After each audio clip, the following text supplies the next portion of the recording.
Everyone, and welcome to the Association for Art History's Art History Festival of 2025. My name is Greg Perry. I'm the CEO of the association, and we're glad that you've joined us here tonight to hear about Art UK from its CEO, Andy Ellis. Just a word about our festival. The festival comprises over 130 events that are put on by partners, over 100 partners from around the UK who put on presentations both at their locations and online. And they're all about various visual and material and spatial arts. So fine art, decorative art, material culture, visual culture, and architecture. So the festival is all about celebrating the histories of art, design, and architecture, and how they really enhance our lives and our experiences with those disciplines, with works of art, with design, and with architecture. So what we want to do with our festival is really bring our subject of art history more to prominence so that people know and appreciate the relationship of art history to the good experiences they have with works of art and design and architecture. We also want to highlight the good work that's being done all over the UK by a number of organizations who are all putting on these events during this week. So we shine a light on the great work that cultural organizations, public-facing organizations, and universities and galleries are doing to really enhance our sort of cultural landscape and appreciation of the arts and material culture. So it's very fitting with those goals in mind for our festival to have Art UK featured as a prime event for this evening. Because when you talk about organizations that bring art to the public, few can be matched in the UK by Art UK, which has created really sort of a national collection online of works held in public collections that many people don't get a chance to see. And they've created a great digital resource for these works, as well as a museum data service, which Andy Ellis will talk about in a minute. And they also, of course, started something called Superpower of Looking to help education about the arts. So it's an organization very close to our hearts in how it helps to educate people and bring art to the vast numbers of the public, not only in the UK, but because it's a digital source all over the world, really highlighting the cultural riches in the UK. So we're so pleased that Andy Ellis is joining us today. He is the longtime CEO of Art UK. He's been there since 2003. And he has the overall responsibility for the strategic direction of the organization, the development of the many partnership relationships that they've had over the years, which we'll talk about. And of course, he plays a major role in fundraising for Art UK. He played a key role in transforming the organization from being a publisher of hard copy catalogs of oil paintings in public ownership to being a digital platform for the UK's national art collection. And he will talk about that, the sort of the transformation of the evolution of the organization under his leadership. And with colleagues at the Collections Trust and the University of Leicester, he's helped to found and launch the Museum Data Service, which debuted last year, which we'll also talk about. Now, previously, Andy worked in the financial services industry, and he was at the investment bank of Robert Fleming, which had one of the best collections of Scottish art in private hands, and was one of the first banks to have a curator. That bank later became part of JP Morgan Chase, where Andy worked in various capacities for a number of years in equity research and management roles in London and Tokyo. And his last position there in JP Morgan Chase, he was managing director responsible for Asia Pacific equity research. And he says in the distant past, he read economics at the University of Cambridge. We're so happy that he made the transition to the arts sector, and it's benefited all of us. And we're very happy that he's with us here tonight. I should say I'll be coming back at the end of the talk and be fielding your questions. So do put them into the Q&A function, and we'll be taking those and presenting them to Andy when he's finished. So without further ado, over to Andy Ellis. Greg, thank you so much. Let me just put this screen up. So hopefully everyone can see that and hear me. And yes, I'm delighted by the transition out of the the dark arts of banking into the wonderful world of art and museums. But it was a long time ago. Greg and Christina, and thank you so much for inviting me to come and talk today. What I'm going to do is over the next 35, 40 minutes, talk to you about Art UK, Charity Art UK, which is, and here in front of you is the home page as it was earlier today. But as you will hear from me, this is far more than just a website. And so this is a very relaxed presentation about why we exist, what we do, where we're going in the future, and it's illustrated by lots of artworks from around the United Kingdom. So I hope you're sitting comfortably, you've got a drink in your hand, and you'll enjoy the next 35, 40 minutes hearing about our work. So in brief, we are a registered charity, we're an art education charity, the online home for every public collection of art in the United Kingdom, and a platform that is shared by some 3,500 UK public art collections. So let's start with actually a painting by Noel Coward in Dover Collections, and why we exist. So arguably in the United Kingdom, we own the greatest public collection of art in the world. But as many people on this call know, the vast majority of that collection is in store. Certainly, I would say 90% of that collection is not easily accessible. And access by the general public to this collection, to put it mildly, is uneven. So we exist to democratize access to this extraordinary collection that we all own. And you'll hear more of that over the next half an hour.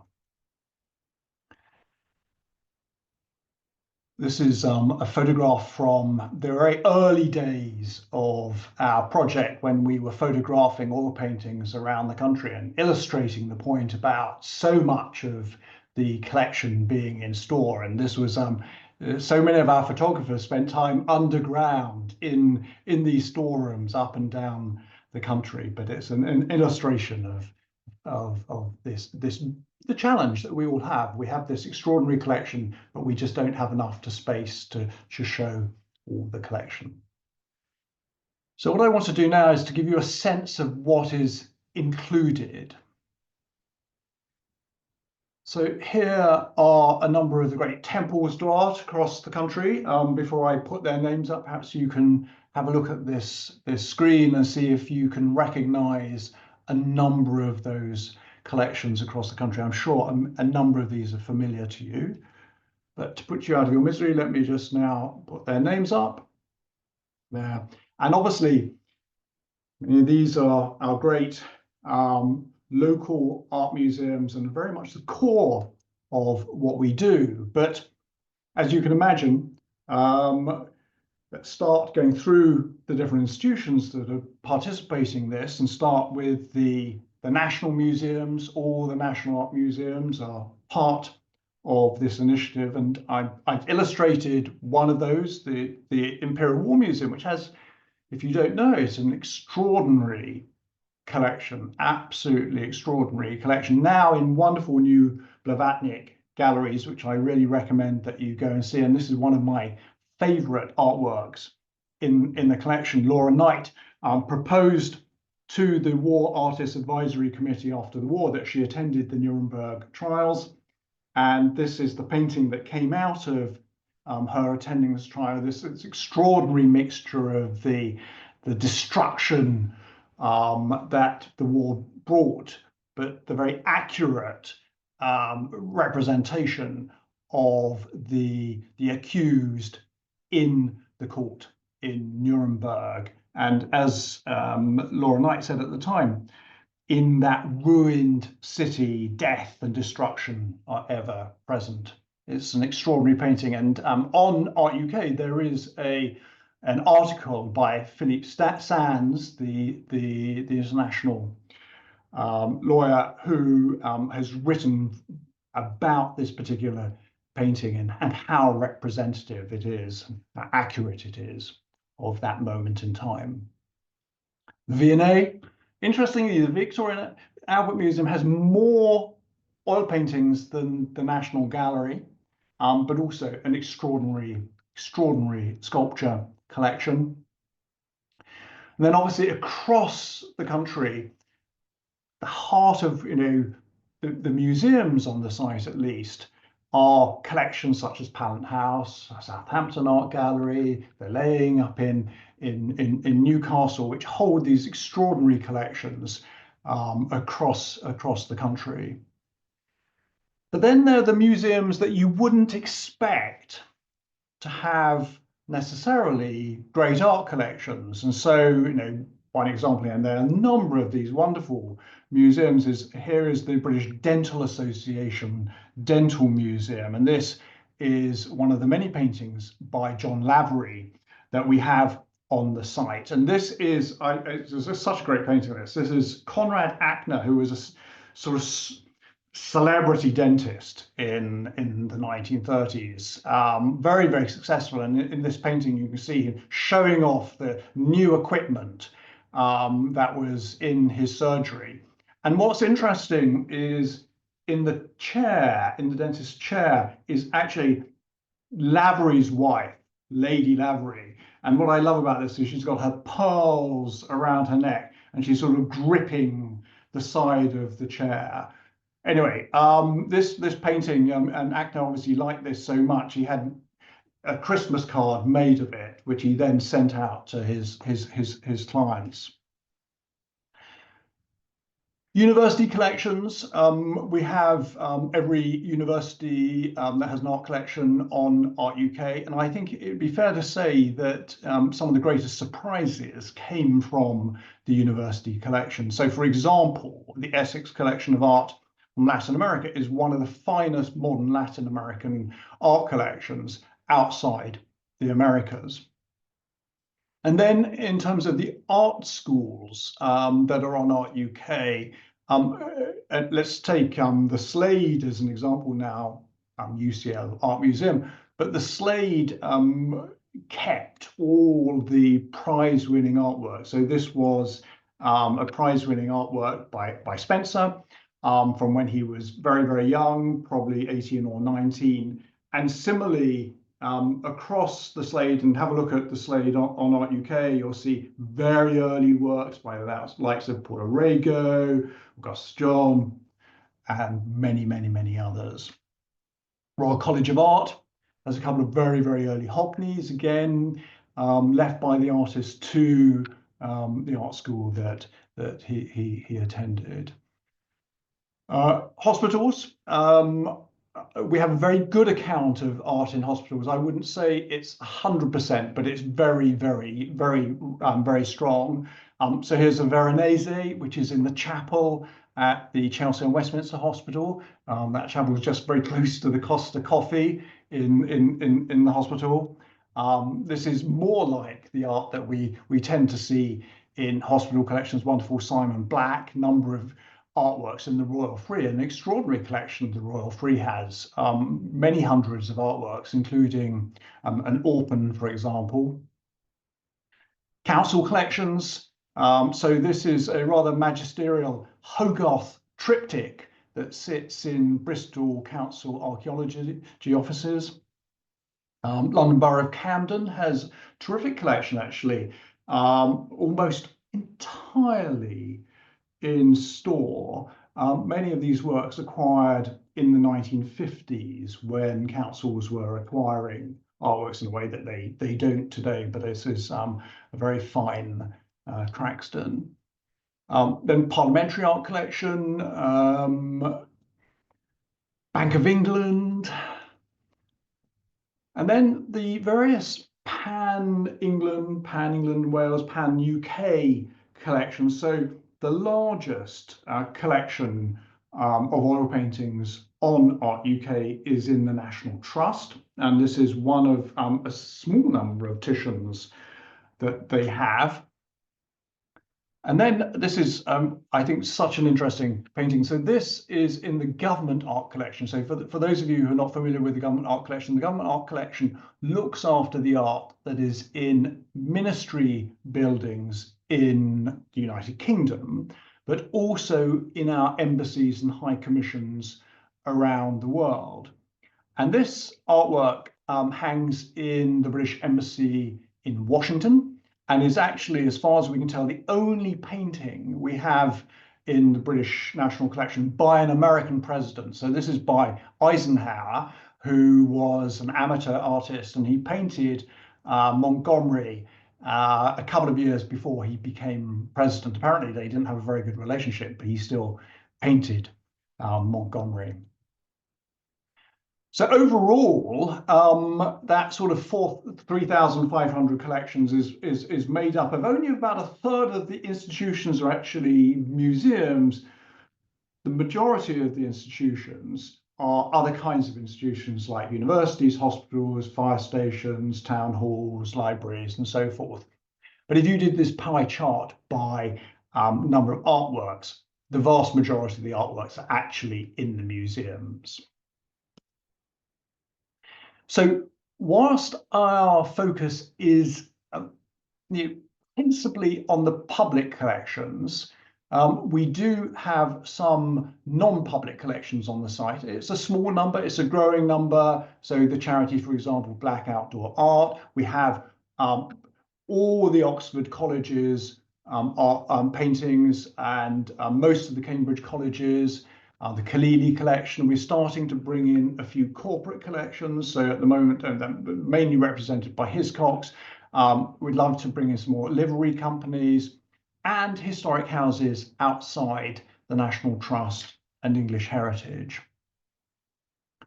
So that's the art in the inside in institutions.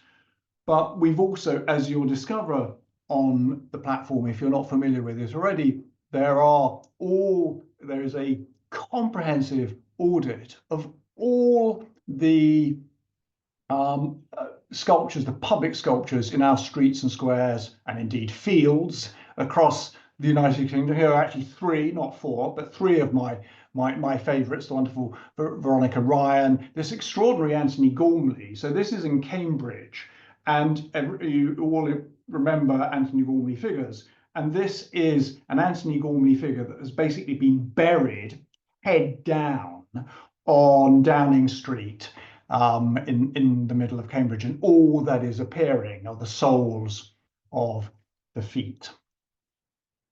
And also now we're pretty close to finishing our photographic audit of outdoor murals, including some street art. So there are certainly a few thousand of those artworks on the platform at the moment. And by the end of the year, my guess is there'll be around 6,000 of those across the United Kingdom on the platform. And let me stress, and this has been the case from when we started this project, this is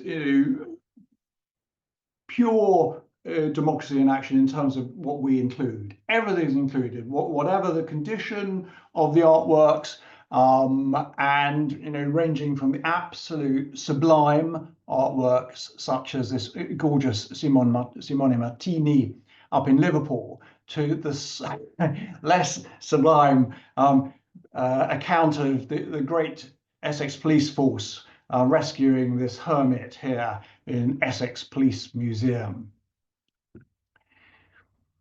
So what I want to do now is turn to how the artworks have come on to the platform and tell you a little bit about that. And this actually is interesting. I mean, I don't know if people have been to Harlow, but Harlow is sort of officially termed a sculpture city and has an extraordinary collection of outdoor sculpture by the likes of Hepworth, Henry Moore, Frink, and this extraordinary Auguste Rodin, which was bought by the council, I think in the 50s or 60s, and now is outside the Nando's in Harlow, as you can see. But just to give you some context here, for the first sort of 20, the majority of the life of Art UK, which basically started work in 2003, almost all the artworks up until close to the end of 2024 have come onto the platform through digitization or big photography programs. So 12 years to photograph every oil painting in public ownership across the United Kingdom. And then 4 years to record every sculpture internally, photograph many of them, photograph all of them outdoors as well. So that was a 4-year program of digitization. With the public sculptures, so the sculptures indoors were photographed by fine art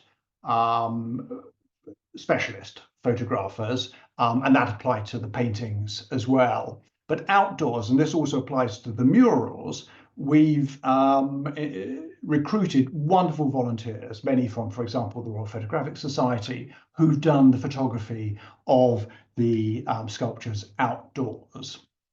And this is, as you might guess, the most popular represented person in public sculpture across the United Kingdom by some margin, Queen Victoria. But here, some other works which give you a sense of the diversity of public sculptures across the country. Wonderful Conrad Shawcross and Elizabeth Frink, the Sergeant Paddington, and the bust of the head teacher Betty Campbell in Cardiff. And this is a very interesting chart, and I would at this point just say, so we have a partnership with St Andrews University, and one of the things we're most interested in doing with the art history department there is doing a lot more analysis and visualizations of the data that we have amassed across Art UK, and as you can imagine, that's a very significant number. But this is a very interesting chart, and this is the number of public sculptures by execution date, and gives you a real sense of how fast and the numbers of sculptures that have been put up just in the last 20-25 years or so compared to the previous century. All those public sculptures are mapped on Art UK, and so and there are indeed a few walking tours as well of the public sculptures across the UK, and you can use the platform to then find sculptures by the same artist elsewhere around the country. But as Greg mentioned, there is now the Museum Data Service, and the Museum Data Service really revolutionizes the way in which we will bring artworks onto Art UK. So by November of 2024, there were about 310,000 artworks on Art UK, and that had really taken about 20 years to bring on, almost entirely through digitization. A few had come in through import by spreadsheet, but vast majority by digitization. Since November, we've more than doubled the number of artworks on the platform. So the number of artworks on the platform now is about 710,000. The number of images is catching up with that because that's taking a little more time to bring through. But the Museum Data Service, which is, as Greg said, a joint venture with the University of Leicester and with Collections Trust, funded by Bloomberg Philanthropies initially, and now by the Arts and Humanities Research Council, both very generously. Outside Art UK's use of this is a way in which we are bringing together the raw data from object records across the United Kingdom, with ultimately the aim of having some 100 million objects on there, not just art, everything. And at the moment, we have about 6 million objects on the Museum Data Service. And the idea here is to really enable the sharing of that data between museums, but most importantly, with researchers and onward users of that data. And Art UK is one such user of that data, major first use case. And we basically ingest what we identify as artworks in the Museum Data Service into Art UK. The data, because we know how it's held in the originating institutions, is then converted into the way we show data on Art UK. We match the artists up against the existing unique list of artists that we have, and then we present the data in a common format on Art UK and bring in the images separately. Museum Data Service doesn't hold images. So this is revolutionizing the way that we bring artworks onto the platform. So as I say, we've got just over 700,000 artworks at the moment. And by the year end, this number should be nearer 1 million. And then we'll go into the low millions over the next few years. So it's a very important step forward for the charity. And the way this works is it'll also mean that we'll be able to keep data updated as well as bringing new data in. So what we had to start with was basically a very comprehensive account of all the oil paintings and the sculptures. But as most of you will know, the vast majority of the national collection of art is works on paper and then fine art photographs and indeed social history photographs as well. These numbers are very, very significant. These numbers in the millions. And so over the next few years, the idea is more and more of these will come through. Many of them will not have photographs because the collections have not been able to photograph them, but at least the data will join Art UK. So let me tell you a little bit about our audiences. So at the moment, the audience is about 5.5 million users a year. Interestingly, 60% of our audience is from overseas, with a very big US audience. Still, personal interest is the main reason people come to the site. So this is what the BBC would call a mainstream audience, or the general public. The remaining 30% is made up of professional users, such as curators, professional researchers, academics, students at university, teachers in primary school and secondary school, and obviously students as well. Part of our approach to democratizing access is to bring people to the platform through their interests. So they might be interested in railway locomotives or the First World War. And we obviously have lots of artworks related to those. So bringing people through their subject interest is vital. And also we see from a cultural tourism point of view, the site is very useful, as approaching 20% of the audience say in survey data that they use the site to plan visits. Telling stories. So again, for us, just putting the art up there on the site is not sufficient. Our whole idea of democratizing access to art is very, very based around telling stories around it, giving the public engagement opportunities around it. So this is where I come to tell you a little bit about the stories that we tell about the artworks on the platform. But I thought some of you will recognize bits of this painting here. So this is, funny enough, one of the last paintings that we photographed as part of the digitization of oil paintings. This is actually in the National Football Museum. It's actually owned by Eric Cantona's father. And as you can see in this work, this is a combination of two Renaissance painting, the Mantegna, Triumph of the Caesars, and the Piero Resurrection, with the Cantona playing Christ and David Beckham, and I think the Neville brothers in front of him. So if you know Art UK for finding artworks, obviously we'd love you to continue doing that, but do look at some of the stories on the site. There are now over 2,500 stories to view on the platform, all completely free.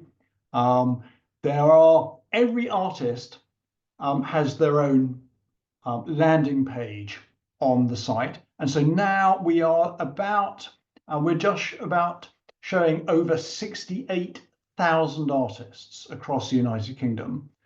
So this is a standard page for how an artist appears on the site. And in this particular case, obviously lots of artworks by Rubens. You can also plot where the artworks are around the country. And if you didn't know this already, if you have a public library card, you can then put your library card into registration on Art UK. By the way, Art UK is obviously completely free, but you can register, put your library card in, and that will then give you free access to this extraordinary extra amount of research, the Grove Art Online and the Oxford Dictionary of National Biography. You will also find on the site lots of information about styles and movements, genres, materials, and techniques. We're still growing this information, but please do use that. Now, this is where I take a slight interlude just to go through a few artworks to give you a sense of how they've come into the National Collection in the first place. And these are from around the country. So this is an artwork to illustrate the importance of the royal institutions, the literary and philosophical and arts and scientific institutions that were set up around the United Kingdom, many in the late 18th century and the 19th century. And this, interestingly, is painting by Northcote, as many of you will know, was a pupil of Reynolds.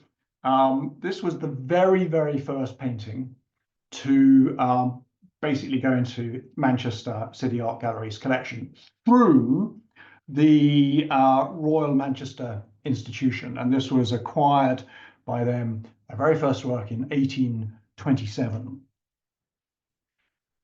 This is a painting to illustrate, and again, across the United Kingdom, there are many towns and cities where the collections, the founding collections, come from bequests, gifts by industrialists who made their money, whether it was in shipping, railways, banking, or in this particular case, Archibald McClellan was a coach builder in Glasgow, made an enormous amount of money, and then left over 400 paintings to the city, including paintings by Botticelli and by Titian. This is one of my favorite paintings up in Glasgow. This wonderful master by the Master of the Moulin, thought to be part of a two-part altarpiece. So this was part of the bequest. As it happens, actually, when he died, he had obviously too many liabilities, and so the council had to actually step in to help buy this collection. But this collection of artworks forms the basis of what is now the extraordinary collection, or the beginnings of the extraordinary collection that is in Glasgow Life. Absolutely stunning collection. And here is a benefactor who not only left money to buy artworks, but actually left money to build an art gallery. So Robert Chipperfield basically made his money through chemist shops in Southampton, possibly beyond, but clearly died a very rich man in 1911. Now, it took about 20 years for his will to be sorted out. But the will then basically gave the city of Southampton the money to build the wonderful art gallery, which I really highly recommend you visit. It has absolutely stunning modern British collection. So he left the money to the city to build a museum, but also money to acquire paintings with the condition that they were advised by the director of the National Gallery.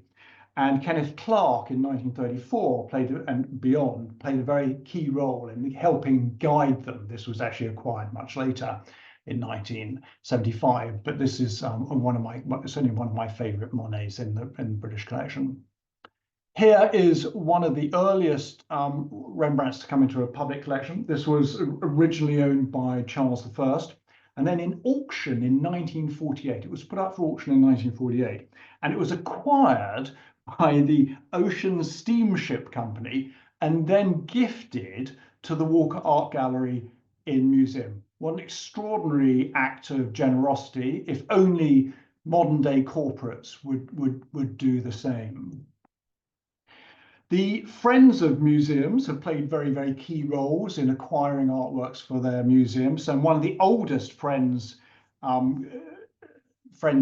Museums is in Leeds, the Leeds Art Collection Fund, or the Leeds Art Fund, I think it's called now, which was founded in 1912. And then in 1916, apparently this was turned down by Tate. This was then acquired for Leeds by the Friends of Leeds Art Gallery. And again, you know, a wonderful, wonderful Nevis. And this is of Hungerford Bridge or Charing Cross Bridge, the railway bridge, and painted in 1916. They were also responsible, for example, the wonderful Gilman Mrs. Mounter that is in Leeds. And then onto the War Artists Advisory Committee, which we mentioned earlier in the context of Laura Knight. This is the control room by William Roberts, the wonderful artist, you know, who very much associated early on with the vortices, but then, you know, moved into a sort of rounder, you know, more the cubism of Léger later on in his career. This is a wonderful 1941 painting. But the War Artists Advisory Committee gave some 5,500 artworks to collections around the country after the Second World War.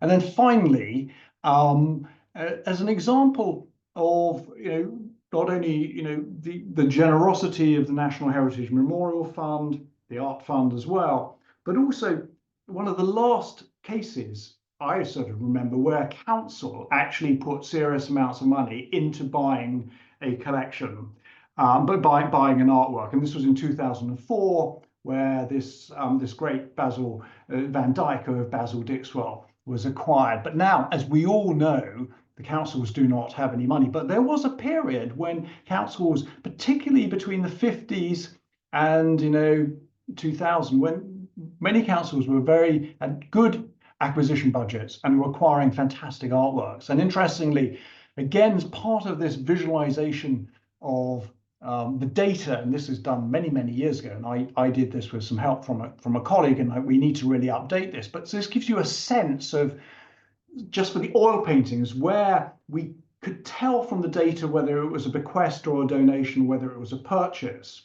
You have a sense of how, where we have data, the number of artworks principally came through donation and bequest, but there is still a substantial number bought. But with this important figure in the 1950 to 1999 period, when, you know, those councils were buying artworks for local authorities, and that's obviously gone away now.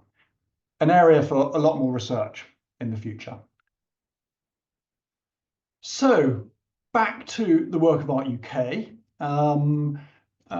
Part of democratizing access to art we see is through learning and basically countering the marginalization of the teaching of the arts in schools. We have a substantial number of learning resources on Art UK, over 300 learning resources, which can be filtered by key stage, by home nation curriculum, by type of resource. So if you are a teacher listening to this, please do explore these resources on the platform. But the flagship project around learning that we have is the Superpower of Looking. This is a project funded by the Freelands Foundation, and this is about giving teachers the resources, primary school teachers, the resources and confidence, because many of them are generalists, to talk about a single artwork for 40 minutes. We provide online learning resources, we provide films to help, and a toolkit to how to look at an artwork. And the idea here is to really help hone the visual literacy skills of primary school children using artworks, to give them the ability to critically observe, analyze, question the world, and the powers of oracy as well. The results have been absolutely fantastic. We're doing more work at the moment with the University of Oxford, and the Government Art Collection, funded by the Robertson Orr Foundation, in testing these resources in terms of the significant improvements in visual literacy and other progress at school. But so far, we've rolled this out to 9% of UK primary schools in the last 2 or 3 years, with the aim to reach all primary schools by the end of 2030. And then outside the digital, we're not doing this at the moment, but I think one of our proudest moments was an initiative called Masterpieces in Schools, where we took great artworks. In this particular case, we took about 30 great paintings. This is a real Monet oil painting going into a primary school in Shropshire. We took a few Lowrys into schools around the country. And then when we did the sculpture project, we took a number of great sculptures into schools as well. Finally, on the learning front, we've just celebrated the 8th year of our Write and Art competition. We do this with the Paul Mellon Centre. And this is aimed at 14 to 19-year-olds. And it's all about writing articles or creative stories based on artworks on Art UK. So the other side of all of this is supporting the collections on Art UK. You've seen this chart before, but the thing is, the most important point to make here is probably 95% of these collections, it does not make economic sense for them to show their own artworks on their own website. They don't have the resources to do this. They don't have the funding to do this. Sharing the digital infrastructure that is Art UK across all collections, large and small, is the economic way of doing this. So a key aspect of what we're doing here is really giving these collections that wouldn't be able to show the art on their own this ability to do that through this shared platform. All of them sign a legal agreement with us to do this. They all then get a landing page on the site, which looks a bit like this. It's all mapped so people can find those collections around the country. We work very closely with Bloomberg Philanthropies in rolling out the Connects Guide, which is an extraordinary, completely free in-gallery guide. So once you get to the collection, or in advance or after the collection, you can hear about the artworks in the collection and have a little tour around the collection. We also have a shop which approaching, I think, over 250 collections now used to sell merchandise and do print on demand. So if you haven't been to the Art UK shop, do have a look at this after this Zoom. And finally, in terms of supporting collections, I would like to mention Art Detective, because I think this is one of the most innovative things we've ever done. It's paused for the moment as we seek the money to rebuild it, but this basically was answering a much needed question around how do you help collections around the country fill in missing information about artworks. And this is very typical of artworks on Art UK, where we don't know sitter, we don't know the artist. So here's an example of how this would work. A question would be put up about a particular artwork on the site. So in this particular case, who is this so-called unknown rheumatologist?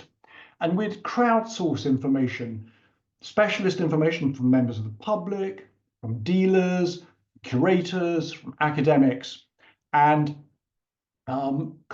discussions take place. And in this particular case, within weeks, he was identified. Information came forward with photograph, little biography. This is the sitter. We still don't know the artist. It was divided into lots of specialist areas, everyone having a pro bono lead who would help conversations through to the end. Discussions online would look a little like this. And the result was thousands and thousands of updates of pieces of information to collections. Some very minor, they might just be spelling corrections, but many of them were places being identified in art, sitters being identified, and artists being identified. So, for example, the biggest find was actually the identification of a real Van Dyck in the Walker Art Gallery. So look out for Art Detective when it gets reborn, hopefully next year. So if you'd like to get involved, there are a number of ways. obviously going to see the art.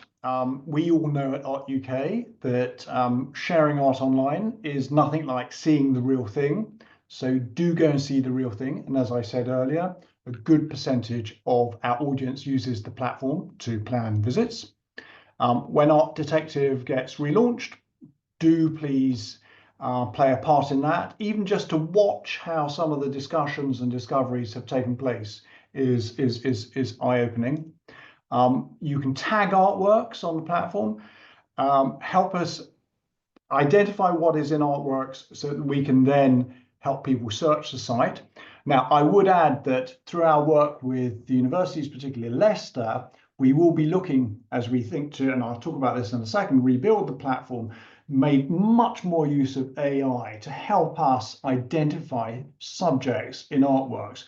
But we are absolutely convinced that we only want to do this with the help of humans. So there will be a combination of working with the university, but also bringing in our taggers, our human volunteers, our digital volunteers, to also check what is being identified by the AI. Hopefully many of you know this already, but you can curate your own digital exhibitions across Art UK, all very, very easy to do, completely free. So you can choose from hundreds of thousands of artworks across the UK. You can volunteer. At the moment, we don't have many volunteering opportunities, but we are now finishing the mural project. But there are sometimes opportunities that arise, and there are lots of digital volunteering opportunities through the likes of Tagger and, in due course, Art Detective. And then, as of last week, we have published our first art quiz with our partners at the Art History Department in St Andrews. So test your knowledge on art and art history by going to the quiz, and hope you enjoy that. And finally, if you ever want to support us financially, we'd love donations, and it's very easy, as you'll see on the site, to find where you donate to Art UK. A few words about the organisation before I close. So we are, as I said, a registered charity. We have a team of about 35 or so full-time equivalents spread across England, Scotland and Wales. Sadly, no one in Northern Ireland at the moment. Huge volunteer contribution. We mainly work from home, but we do have a small office in Stoke. Our running costs are about £1.5 million a year, but if you spread that across every collection on Art UK, it's about £430 per collection per year. We are incredibly good value. And when the DCMS, the Department for Cultural Media and Sport, did an economic value estimate, the value that they estimated just on our UK audience, which is 40%, was 50 times the value of our annual running costs. Funding is a mixed funding model, mixture of private and public funding. At the moment, more private funding than public. The collections play a very key role in governance. So they share this platform. We want to hear how they want it to be improved. And they sit on our board, our steering panels, advisory panel, and so forth. And I think it'd be fair to say we're still a relatively young brand. Art UK was launched almost 10 years ago at the Palace of Westminster. So still, I feel we have a startup mentality, and I have wonderfully entrepreneurial colleagues around me. So some final conclusions. What are our challenges? Well, I mean, I haven't really touched on this in any significant way, but quite frankly, fundraising is the biggest challenge we face. If we had more funds, we'd be able to raise our profile more, but fundraising, particularly for running costs, is incredibly difficult. But the big priority at the moment is starting to think about how we rebuild the platform. It's 10 years old. We know sometimes it's slow. We know that sometimes it's the user journey is not as good as we'd like it to be. But also we need to anticipate millions of artworks needing to be searched. We want to make it much greener. We want to lean more into the university sector to help students use it and researchers use the platform. And we also want to very much open up access on the images on Art UK, so that there is a much more open licensing system around them. So, as I've said, and I hope this has come across in everything I've said during this talk, this is all about democratizing access to art. So, as we say in Art UK is for everyone, everywhere, all the time. We're all about enabling that global audience to see the art in the UK's public collections. It's incredibly economic to do this by sharing one platform across all collections. And please, please, please, please go away and discover this extraordinary art collection that we all own. Thank you very much.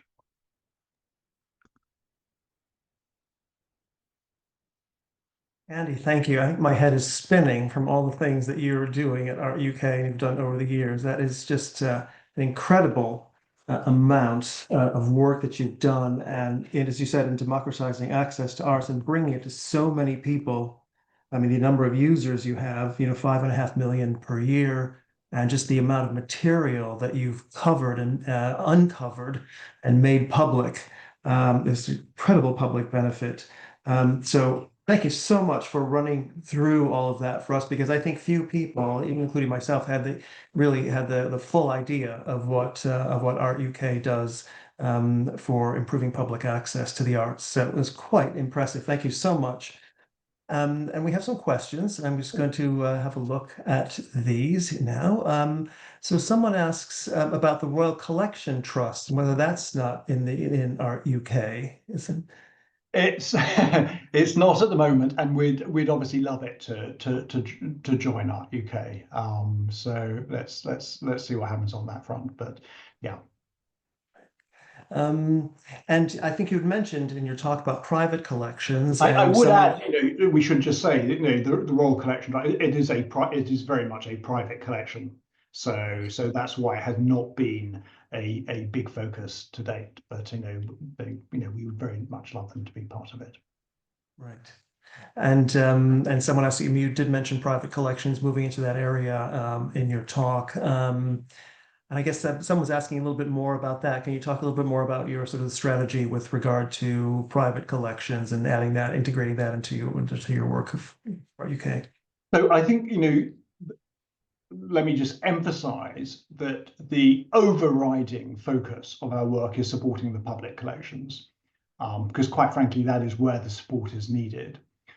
That said, though, when we've surveyed audiences, the audiences themselves are not particularly worried as to whether this is coming, what they're seeing is from, a historic house that's, sort of, for example, outside the National Trust, or whether it's a local authority museum.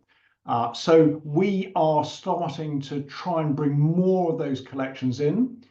This is a resource issue for us, partly. Also, there is a sort of financial model issue here as well, in that some of our income, a small percentage, under 10% of our income, comes from some of the collections who pay to be partner collections, and they do that principally so they can use the shop, shared digital infrastructure, e-commerce infrastructure, to generate income. So the idea basically is they pay us an annual fee and they make much more money through using the shop, print on demand, selling merchandise. For the private collections, there we will charge a little more than we would the public collections. So that helps in the income model as well. So. Okay. No, it's great to diversify the income streams as you've done that way. We have someone who is an ex-financial services data manager. So she's another one who made the jump from investment banking to the arts. Digitization is far more than photography, as well. Certainly, you've talked about the other information you provide besides the digitization. She says, it's about providing accurate object data to the wider world in an organized way, with systems that allow data to be accurately and completely recorded, enabling data gaps to be captured and closed. So, having said that, can I please ask if you're able to share in what format the Ceramics project will be proceeding? Yes, and I didn't mention the Ceramics project because mainly because I was covering so much already. But we have been doing a scoping project for ceramics. This is very generously funded by one of the Sainsbury's Family Trust. And what we've been doing in this is trying to work out where all the ceramics collections are around the country, how you would digitize them, how you would categorize them, and that the final report from that is due very soon. So we will then make a decision what we do in terms of bringing ceramics onto Art UK. Obviously, we now have the advantage of Museum Data Service that helps us really speed this up.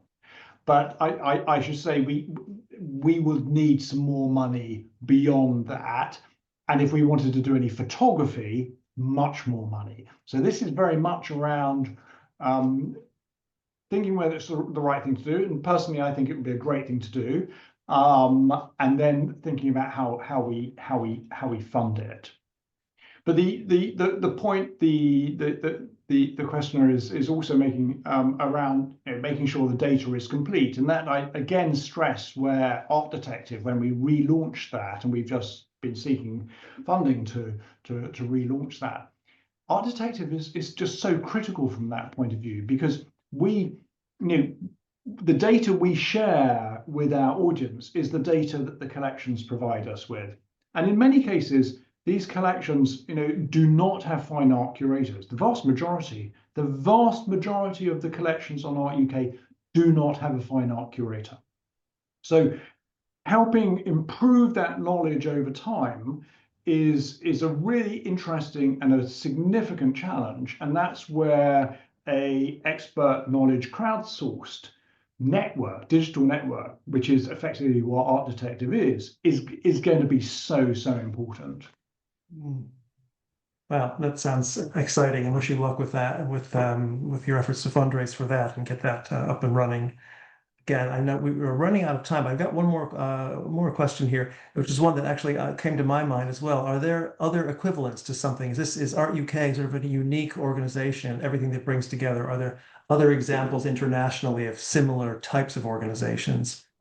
We're not sure that there's anything. We don't believe there's anything exactly like Art UK anywhere else in the world. I mean, there are the French state does bring together museum collections, museum art collections, but we're not really sure how comprehensive that is, and I don't believe it goes beyond the museum collections.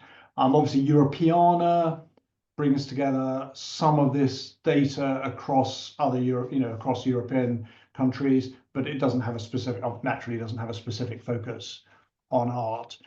So yeah, it doesn't, from what we can see, there's nothing like Art UK anywhere else in the world. Well, we're lucky to have it here, and lucky to have you leading that organization. It's really a great benefit for all of us interested in the arts. So thank you so much, Andy, for joining us and giving us this comprehensive view of all the great work that you do and you and your colleagues do at Art UK. Well, we'll look forward to having this talk recorded so that more people can see it and learn about what you do. But it's been a real pleasure to hear more in full about what you're doing and to have you present it. Thanks so much. Greg, thank you so much, and good luck with the rest of the Art History Festival. Thank you so much for having me. Thanks. And about the rest of the Art History Festival, yes, we have events going on through Sunday.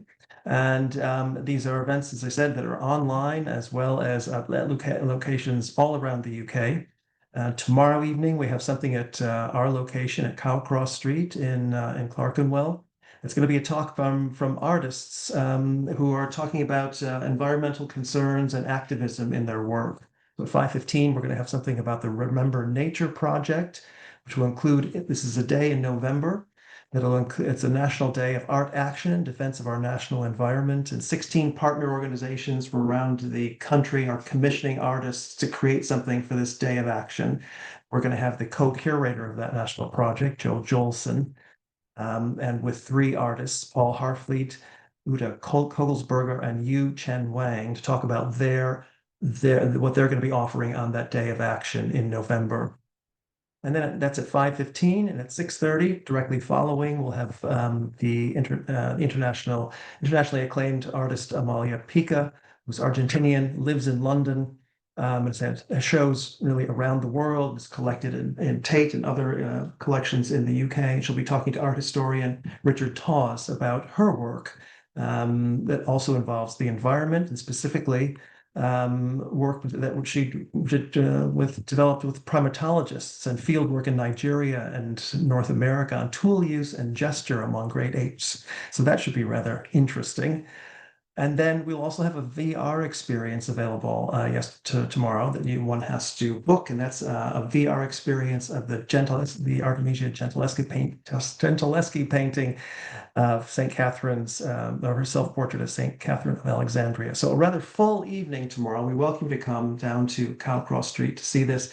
Thank you very much again for tuning in, and do have a look at our website, forarthistory.org.uk, for the rest of the offerings this week.